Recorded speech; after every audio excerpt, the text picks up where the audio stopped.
Não é pra aumentar! A propina é pra acabar!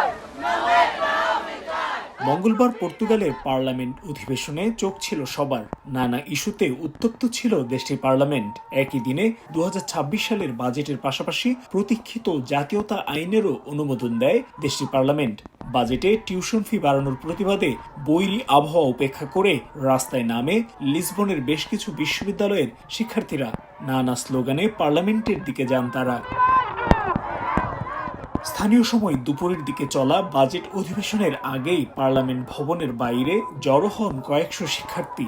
প্রচণ্ড বৃষ্টির মধ্যেই নানা স্লোগান ও ব্যানারে টিউশন ফি বাড়ানোর প্রতিবাদ জানান তারা।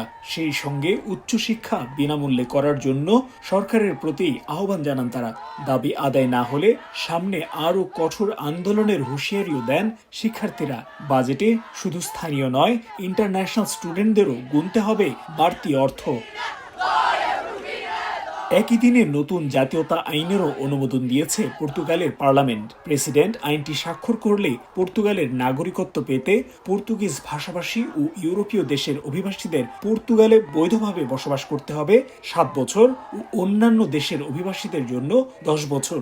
এছাড়া কোনো অপরাধে 4 বছরের বেশি সাজা হলে নাগরিকত্ব হারাবেন অভিবাসীরা।